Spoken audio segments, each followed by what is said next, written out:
खबर है आगरा से। इस वक्त हमारे पास प्रशासन की लापरवाही सामने आई है। वहां पर क्वारंटीन किए गए 41 लोग वहां पर धरने पर बैठ गए। डीएम आगरा के वादे झूठे साबित हो रहे हैं। आगरा वन में 41 लोगों को क्वारंटीन किया गया था। लोगों ने खाना पानी लेने से इनकार कर दिया। सभी लोग घर जाने की मांग कर रहे हैं और बिना जांच के 16 दिनों से क्वारंटीन करने का आरोप लगा रहे हैं। बड़ी खबर, तस्वीरें देखिए आप एक्सक्लूसिव। 41 लोग जो क्वारंटीन किए गए हैं आगरा में, वो धरने पर बैठ गए हैं। प्रशासन की लापरवाही वहां पर सामने आ रही है। कहा गया है कि 16 दिनों से उन्हें बगैर किसी जांच के इस सेंटर में रखा गया है अमानवीय तरीके से। बड़ी खबर और उसकी एक्सक्लूसिव तस्वीरें आपकी स्क्रीन पर आगरा से।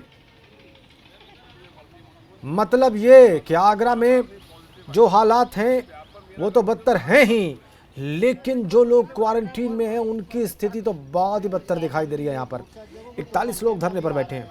आगरा प्रशासन ये क्या कर रहा है, बड़ा सवाल। डीएम आगरा के वादे झूठे साबित हो रहे हैं इन तस्वीरों से।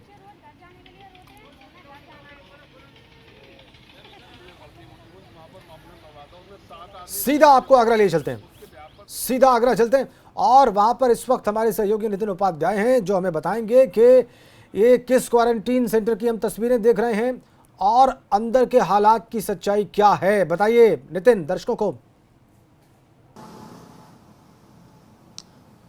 देखिए राजेंद्र, जिस एबीपी गंगा लगातार ये दिखा रहा है कि आगरा में स्थिति कितनी खराब है। ये अग्रवन क्वारंटीन सेंटर है जो वाटर वर्क्स पर स्थित है और इस अग्रवन क्वारंटीन सेंटर से जो वीडियो निकल कर आई हैं उसके मुताबिक 16 दिन उनको क्वारंटाइन किया गया है और उनका कहना है कि जिसको कोरोना पॉजिटिव हुआ उससे काफ़ी दूर उनका घर था, लेकिन चूंकि नाम ले दिया गया और उसकी वजह से उनको क्वारंटाइन कर दिया गया। 16 दिन तक उनका कोई टेस्ट नहीं हुआ है, खाने पीने का कोई इंतजाम नहीं है, रहने का कोई इंतजाम नहीं है, साफ सफाई का कोई इंतजाम नहीं है और इसकी वजह से उनका कहना है कि नरक से बदतर वो जिंदगी जी रहे हैं। और जो लोग अभी जो पुलिस के जो लोग अभी खाना पीना देने आए थे अग्रवन क्वारंटीन सेंटर में, तो उन लोगों ने मना कर दिया कि आप अपना खाना ले जाइए, हम भूख से ऐसे ही अपना दम तोड़ देंगे। तो कुल मिला के कहा जाए क्वारंटीन सेंटर, चाहे कल की जो हमने खबर दिखाई थी कि शारदा ग्रुप ऑफ इंस्टीट्यूशन में किस तरीके से जानवरों से जैसे चारा खिलाया जाता है उस तरह से उनको बिस्किट फेंके जा रहे हैं, उनको पानी की बोतलें फेंकी जा रही हैं क्वारंटीन सेंटर में, वैसे ही कुछ स्थिति आज अग्रवन से निकल के आई है कि स्थिति बहुत ज़्यादा खराब है।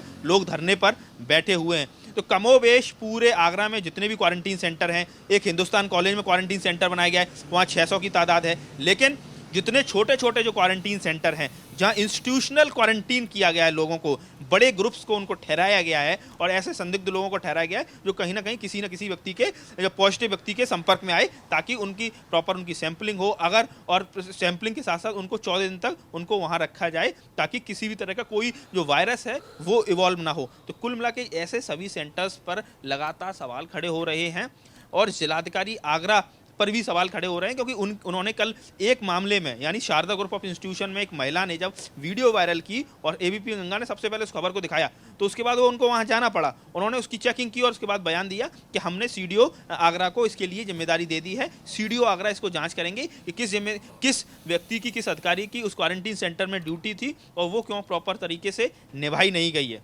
जी नितिन, आप बहुत सारी बातें आपने बताई दर्शकों को। एक खबर ये भी है, इसी खबर का हिस्सा थी कि लोग ये कह रहे हैं कि 16 दिनों से उनको इन क्वारंटीन सेंटर्स में रखा गया है और वो भी बगैर किसी जांच के। उनके सैंपल नहीं लिए गए हैं, उनका ये आरोप है, उनकी जांच नहीं की गई है। इन आरोपों में कितनी सच्चाई देख रहे हैं आप?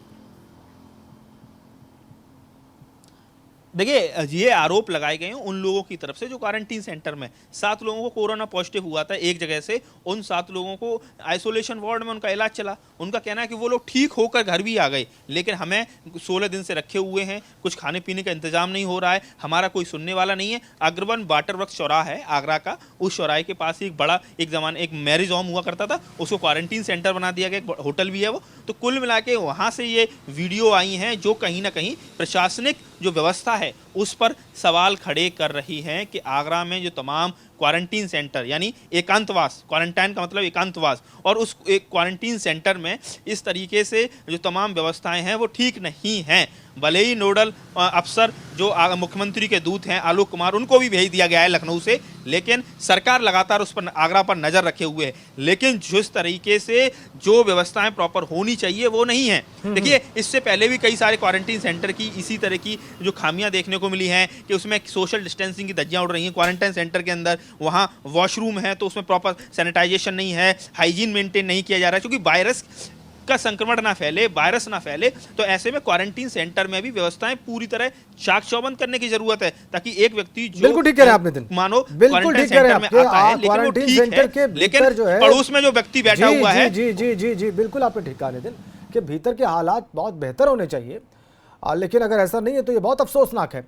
हमारे साथ बने रहिए आप। एक और बड़ी खबर है आगरा से इस वक्त हमारे पास। जिले के हालात पर बीजेपी में मतभेद सामने आ रहे हैं।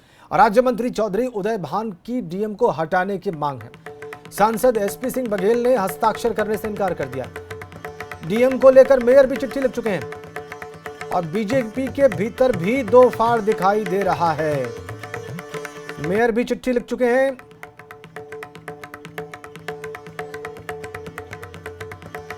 आगरा बीजेपी के भीतर मतभेद दिखाई दे रहे हैं जिले के सबसे बड़े अफसर को लेकर, यानी कि जिलाधिकारी को लेकर। मेयर पहले चिट्ठी लिख चुके हैं, इधर राज्य मंत्री ने चिट्ठी लिखी है, लेकिन उस पर हस्ताक्षर करने से सांसद ने इनकार कर दिया है आगरा के। नितिन से पूरी बात समझते हैं। नितिन लगातार हमारे साथ बने हुए। अब नितिन, ये सारा मामला क्या है? आगरा बीजेपी के भीतर की भी स्थिति बताइए और आगरा के जो पॉलिटिशियंस हैं उनकी भी स्थिति बताइए इस सारे मामले पर। देखिए राजेंद्र, एबीपी गंगा पर यह सबसे पहले एक एक्सक्लूसिव खबर है, पुष्ट खबर है। देखिए, आगरा में लगातार जब आगरा जिलाधिकारी प्रभु एन सिंह को लेकर जनप्रतिनिधियों का जो फीडबैक है कि वो कोई भी जनता की बात उनको शेयर करें तो उनका बेरुखा रवैया रहता है, उसको संजीदगी से नहीं लेते हैं। इसको लेकर लगातार मीटिंगों का दौर सर्किट हाउस में रहा। तमाम जनप्रतिनिधि बैठे, जिसमें 9 विधायक बैठे, 2 सांसद हैं आगरा से, मेयर और संगठन के जो 2 प्रमुख व्यक्ति हैं, महानगर अध्यक्ष और जिलाध्यक्ष, ये लोगों ने मीटिंग की और उस मीटिंग में तय हुआ कि एक लेटर लिखा जाएगा मुख्यमंत्री के नाम और उस चिट्ठी में डीएम को हटाने की अनुशंसा की जाएगी, क्योंकि काम ठीक से नहीं हो रहा है। उनके पास लगातार जनता की शिकायत आ रही है। ऐसे में आगरा को बचाना है तो किसी दूसरे अधिकारी को ये जिम्मेदारी दी जाए और इसको लेकर बाकायदा पूरा मसौदा तैयार हो गया और एक लेटर उदयभान सिंह जो राज्य मंत्री हैं इस समय उत्तर प्रदेश सरकार में, उनके लेटर पे पूरी डिटेलिंग लिख ली गई और जब साइन कराने की बात आई तो उस समय 2 फाड़ नजर आए, 2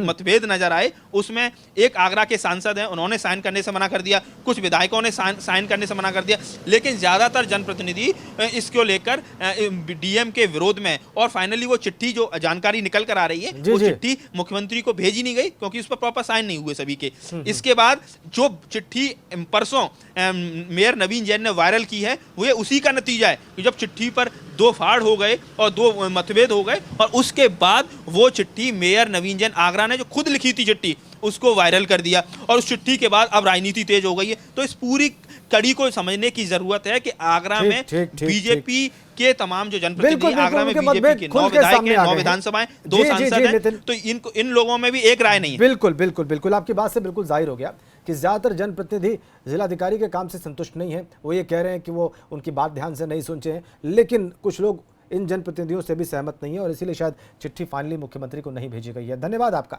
नितिन इन तमाम जानकारियों के लिए। आगे बढ़ते हैं, बड़ी खबर लखनऊ से है। कनिका कपूर को नोटिस देने पहुंची है पुलिस। सरोजनी नगर पुलिस पहुंची है नोटिस देने के लिए। मशहूर गायिका कनिका कपूर के महानगर के गैलेंट अपार्टमेंट सरोजनी नगर थाने में एफआईआर दर्ज है। एफआईआर के लिए नोटिस बयान दर्ज कराने के लिए लेकर पहुंची है पुलिस। जब पॉजिटिव पाया गया था उस वक्त की तस्वीर आप देख रहे हैं। बवंडर खड़ा हो गया था जब ये खबर आई कि कनिका कपूर कोरोना पॉजिटिव है लखनऊ में, और ये जब हॉस्पिटल ले जाई गई उस वक्त की तस्वीर। अभी हम बात करेंगे संतोष शर्मा से, इस वक्त हमारे सहयोगी हमारे साथ जुड़ गए। संतोष, पूरी बात बताइए। देखिए, कनिका कपूर जो सिंगर है उनके ऊपर जो सरोजनी नगर थाने में एफआईआर दर्ज हुई है उसमें उनको सबसे बड़ी बात कि 30 अप्रैल को लखनऊ पुलिस ने सरोजनी नगर थाने बुलाया है। जो नोटिस दिया गया है उनको सीआरपीसी का, उसके तहत उनको 30 अप्रैल का बयान देने के लिए बुलाया गया है कि 30 अप्रैल तक अपना बयान पहुंचा दे। लखनऊ पुलिस अपना नोटिस लेकर के यहाँ महानगर के गैलेंट के L702 जो फ्लैट है कनिका कपूर का, यहाँ पहुंची थी और कनिका कपूर ने लखनऊ पुलिस का नोटिस खुद रिसीव किया और उन्होंने कहा कि हम विधिक राय लेने के बाद, अपना लीगल जो एडवाइस है वो लेने के बाद समय से बयान देने पहुंचेंगे। कनिका कपूर के ऊपर सरोजनी नगर थाने में एफआईआर दर्ज हुई थी, जो सीएमओ लखनऊ की तरफ से दर्ज कराई गई थी। उसमें आरोप लगाए गए थे कि उन्होंने कोरोना संक्रमित होने के बावजूद उन्होंने पार्टी की, तमाम जगहों पर वो गई और उसके बाद उन्होंने कोरोना संक्रमित होने के तथ्य को छुपाया। ये तमाम आरोप लगाए गए थे। एपिडेमिक एक्ट समेत तमाम धाराओं में कनिका कपूर के ऊपर एफआईआर दर्ज है। उसी कड़ी में सरोजनी नगर पुलिस यहाँ पर नोटिस देकर के कनिका कपूर को वापस गई है। यहाँ पर नोटिस देने के बाद अब कनिका कपूर को इस नोटिस का जवाब देना होगा। हालांकि कनिका कपूर ने अपने इंस्टाग्राम के पेज पर अपना कल एक सफाई दी थी, पहली बार इस पूरे मुद्दे पर चुप्पी तोड़ी थी। तो और उसने साफ तौर पर कहा था कि आखिर कैसे वो लंदन से मुंबई आई, लंदन से मुंबई आने के बाद उन्होंने लखनऊ पहुंची, वहां पर पार्टी की। जी शुक्रिया आपका संतोष। कनिका कपूर को नोटिस देने के लिए पुलिस पहुंच गई है गैलेंट अपार्टमेंट, जहां पर फिलहाल वो अभी क्वारंटीन है, होम क्वारंटीन डिस्चार्ज होने के बाद। और बड़ी खबर यह है कि उन्होंने पुलिस का नोटिस रिसीव किया है। 2 से 3 दिन का वक्त जवाब देने का कनिका कपूर को दिया गया है। अगली बड़ी खबर अलीगढ़ से है। एबीपी की खबर का बड़ा असर हुआ है। पंचायत की जांच के लिए टीम गठित हो गई है गैंगरेप पीड़िता की खुदकुशी के मामले में। पंचायत के फैसले के बाद खुदकुशी की थी। आरोपियों को 5-5 जूते मारने की सजा भी सुनाई गई। और यहां पर ABP Ganga impact, ABP Ganga की खबर का असर गैंगरेप पीड़िता की खुदकुशी के मामले में। पंचायत की जांच के लिए टीम गठित कर दी गई है। पंचायत के फैसले के बाद खुदकुशी की थी। अलीगढ़ में हमारी खबर का असर हुआ, एबीपी गंगा इंपैक्ट दिखाई दिया। और वही खबर इस वक्त आपकी स्क्रीन पर गैंगरेप पीड़िता की खुदकुशी के मामले से जुड़ी है। पंचायत की जांच के लिए टीम गठित हो गई है। अलीगढ़ से बड़ी खबर।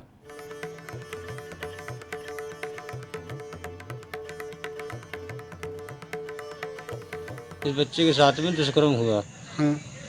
4-5 लड़के बताए गए कि सामने तो हंसनाए हो। आज फौजी ने क्या नाम है उनका पूरा? नेत्रपाल फौजी। अच्छा, उनके घर पे पंचायत? उनके घर पे। हाँ, फिर उन्होंने पंचायत की, काला मुँह करके उनके वो निकाल दे और फिर वो डिग्री आई। पूरा जांच कर है उस घटनाक्रम का, कैसे घटना हुआ और साथ साथ कौन कौन पंचायत के है और उसका सबके खिलाफ कार्रवाई करेंगे। जो पंचायत वाला है उनके खिलाफ भी कार्रवाई करेंगे और जो उन्होंने बिटमेंट 306 में उनके खिलाफ भी कार्रवाई करने के लिए मैंने निर्देश दिया SHO का। और बाकी पोस्टमार्टम रिपोर्ट आ जाएगा, बाकी चीज़ भी पुष्टि होगा उनके साथ क्या होगा। प्रदीप हमारे संवाददाता अलीगढ़ से हमारे साथ जुड़ गए हैं। प्रदीप, हमारी खबर का जो भी असर आपको दिखाई दे रहा है उसके बारे में दर्शकों को बताइए।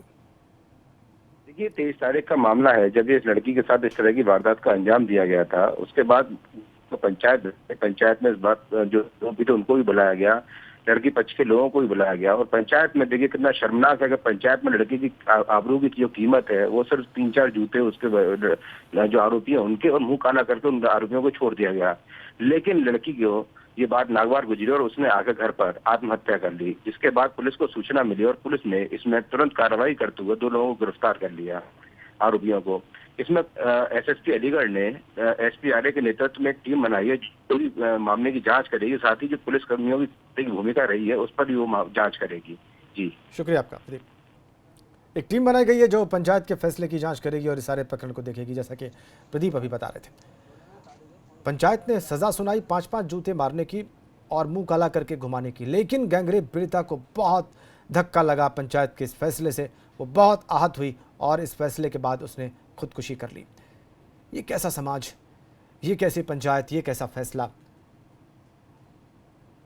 बहरहाल जब हमने आपको ये खबर दिखाई, इसके बाद एक टीम बनाई गई है जो इस सारे प्रकरण की जांच करेगी।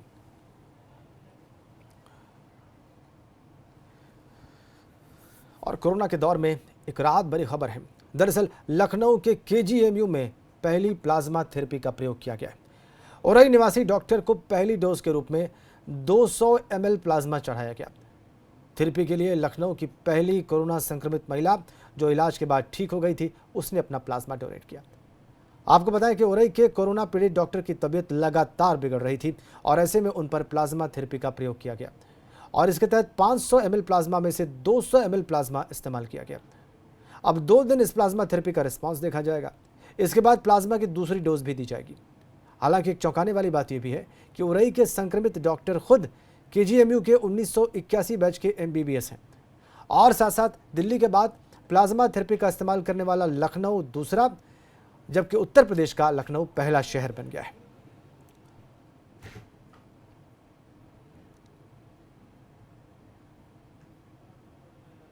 जहां पर हम लोगों ने कोविड-19 के एक मरीज को सफलतापूर्वक प्लाज्मा थेरेपी की पहली डोज कल दे दी गई है।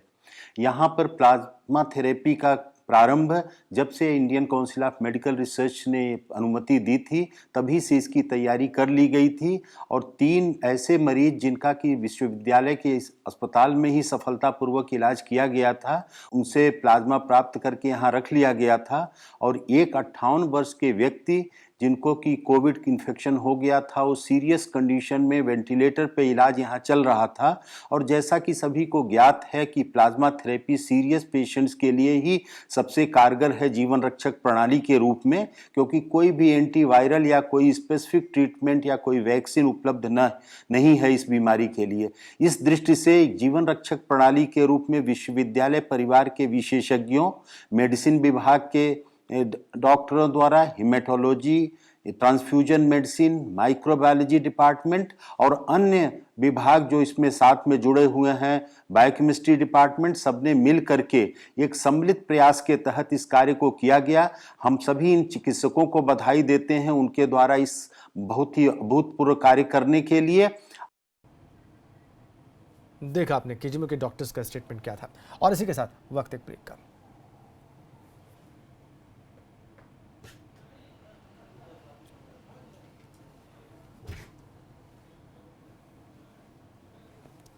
ब्रेक का लेने का वक्त था, लेकिन एक बड़ी खबर है हमारे पास फिरोजाबाद से। वहां के थाना फरिया क्षेत्र के गांव खरग में 2 भाइयों में जमीन के बंटवारे को लेकर खेत में ही प्रधान पक्ष और दूसरे पक्ष में जमकर लड़ाई हुई। किसी पक्ष के एक व्यक्ति ने तमंचे से 2 फायर कर दिए। लॉकडाउन तोड़कर जमकर दोनों पक्षों के बीच में फायरिंग हुई। लड़ाई का यह वीडियो सोशल मीडिया पर वायरल हो रहा है। फिरोजाबाद की तस्वीरें। फतेहपुर में 17 प्रवासी पकड़े गए।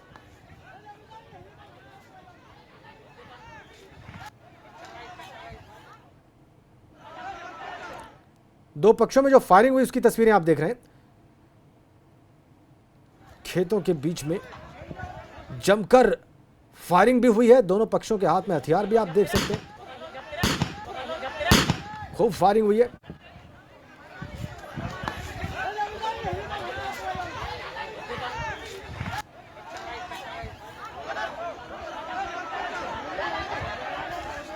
फिरोजाबाद के थाना फरिया इलाके के गांव खरग में 2 भाइयों में जमीन के बंटवारे को लेकर खेत में ही प्रधान पक्ष और दूसरे पक्ष में जमकर लड़ाई हुई। किसी पक्ष के एक व्यक्ति ने तमंचे से 2 फायर किए। लॉकडाउन तोड़कर दोनों पक्षों में फायरिंग हुई और इस लड़ाई का वीडियो सोशल मीडिया पर वायरल हो रहा है।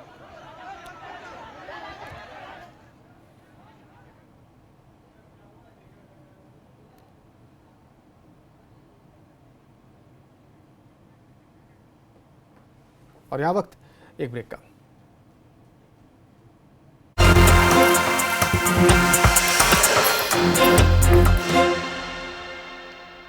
एक बड़ी खबर इस वक्त हमारे पास गोरखपुर से है। दिल्ली से लौटे बुजुर्ग में कोरोना की पुष्टि हुई है। दिल्ली में बुजुर्ग की दिल की बीमारी और शुगर का इलाज चल रहा था। बीते रविवार को ही ये बुजुर्ग वापस लौटे हैं और जांच कराने में बुजुर्ग कोरोना पॉजिटिव पाए गए हैं। ये बड़ी और चिंताजनक खबर। गोरखपुर में ये पहला मामला। दस्तक कोरोना की मुख्यमंत्री के कर्म क्षेत्र गोरखपुर में, उनकी कर्म भूमि गोरखपुर में कोरोना ने दस्तक दे दी है, जो अब तक बचा हुआ था लगातार। दिल्ली से लौटे बुजुर्ग में कोरोना की पुष्टि हुई है। दिल्ली में इनका इलाज चल रहा था, दिल की बीमारी का और शुगर का, और पुष्टि हुई है। पिछले दिनों ये दिल्ली से लौटे और कोरोना की पुष्टि हो गई है। ये बहुत चिंताजनक गोरखपुर के प्रशासन के लिए ये स्थिति। अभी तक गोरखपुर अछूता था, लेकिन अब इस केस के साथ ही कोरोना की मौजूदगी गोरखपुर में भी। जांच कराने गए बुजुर्ग में कोरोना की पुष्टि हुई है। पहले से ही इनको दिल की बीमारी थी, शुगर था, उसका इलाज चल रहा था।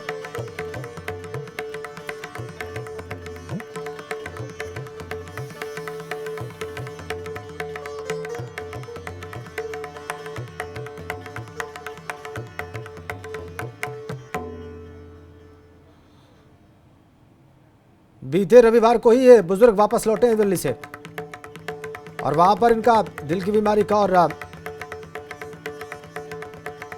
शुगर का इलाज चल रहा था। कोरोना पॉजिटिव पाए गए हैं टेस्ट में। गोरखपुर में दस्तक कोरोना की।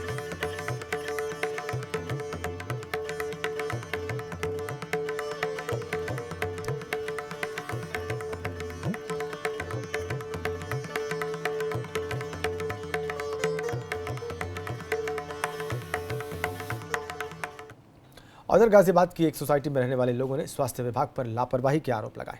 यहाँ के लोगों के मुताबिक सोसाइटी के एक डॉक्टर दंपति कोरोना संदिग्ध हैं।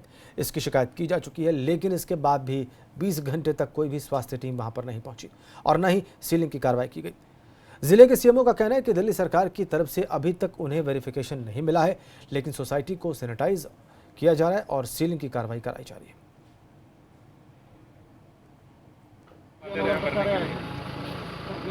प्रशासन का ऑर्डर का वेट कर रहे हैं।